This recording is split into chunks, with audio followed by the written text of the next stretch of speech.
if you already have a product or service that you're selling, your product or service might be the big solution for your clients, but they have a lot of other problems that your product probably doesn't solve. And the goal with customer development is figuring out what those problems are. Now, to figure out where to find your market, I mean, it starts with talking to your customers. It starts with talking to the people who are already paying you money.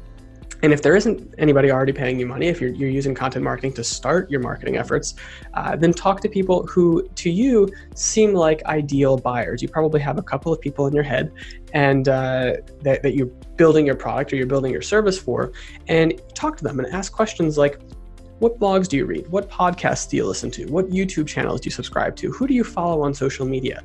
All of these people you're selling to already have trusted sources of information. They already have places where they hang out on the internet. Your goal is to find those places so that you can learn more about that market and then develop solutions for them. Typically, depending on the size of your client base. So if you have a large software business with hundreds of thousands of customers or millions of customers, I would start with a survey. I would start with something a little bit more scaled, just to get a sense of just to get a sense of the sentiment across your customer base. However, that will always still drill down, it'll always funnel down to one-on-one conversations. If you have a small customer base, I would just start with the one-on-one conversations. There is so much to be learned in these one-on-one conversations that you cannot get from massive amounts of quantitative data. This is I think a very common mistake for people trying to do customer research, for content marketing especially. You can create a massive survey. You can ask people what they're struggling with. You can ask people what problems they need solved. But every 100 responses that you get and can be replaced and made even more powerful by one face-to-face conversation with an ideal customer. And the reason for that is people don't show emotion in survey responses. People don't show sentiment in survey responses. It's impossible to gauge whether a problem that somebody is listing is something that they really deeply feel is a burning pain, something they really struggle with, or they're just filling in a box because you told them to. One of the first things I always ask is keeping questions very, very open-ended because we don't want to lead people. But ask a question like, let's say that you're a business that sells authoring services, and you want to help people. Write books. I would ask something like, tell me about your general sort of thinking around writing a book, around the idea of writing a book. What your thoughts on it. Get people talking with very, very vague, open-ended questions, just so that you can see where they lead the conversation to. If you start by leading the conversation, you might take it in a direction that they might never have taken it if you had let them be totally open. And so I would start with that, and then drill down into problems that they have, challenges that they have. Ask a question like, so tell me about your biggest challenge with writing a book, with the idea of writing a book, with the planning of writing a book, with the decision to write a book. Tell me about the biggest challenges that you're facing. And then the third question I would always ask, and this one is really, really critical. This question is, what have you done or what are you doing to solve that problem?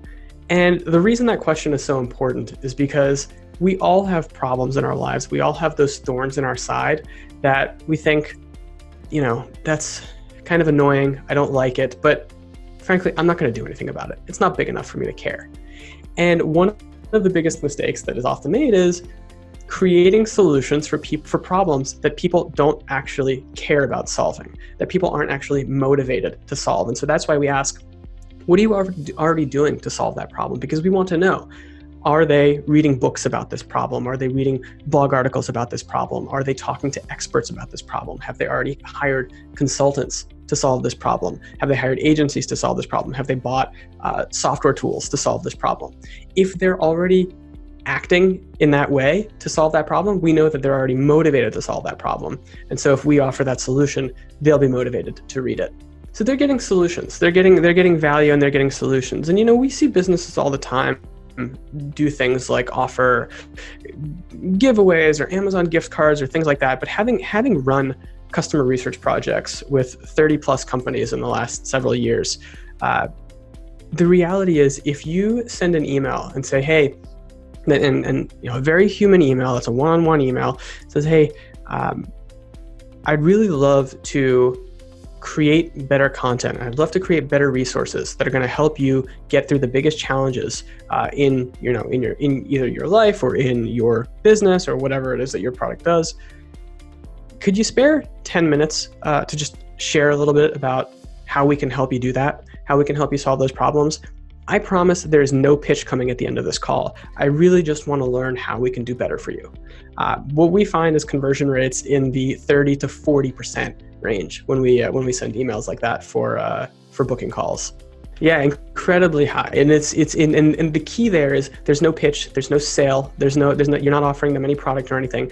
And you're also choosing the people, you're also sending these emails in a very personal way. These are coming directly from the person doing the product research. It's not coming from the brand and saying, hey, help us do better. Click here if you're interested in being connected with one of our customer success specialists.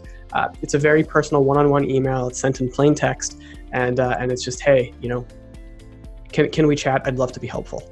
That is what companies who I think deeply understand content marketing are doing. There are a lot of companies doing it the wrong way, right? There are a lot of companies who come up with 150 problems that are in the market that they think need to be solved, and then they write very superficial articles and we've all seen these articles, right? 10 ways to solve problem X, and point one is a paragraph, and it's a very kind of surface level approach to the problem. And that helps nobody. All of these companies, any company that's doing that would be better served by creating a single article that's the best of its kind on the internet and pushing that out and promoting it as heavily as they can. Every single company doing that would be better served with that one article.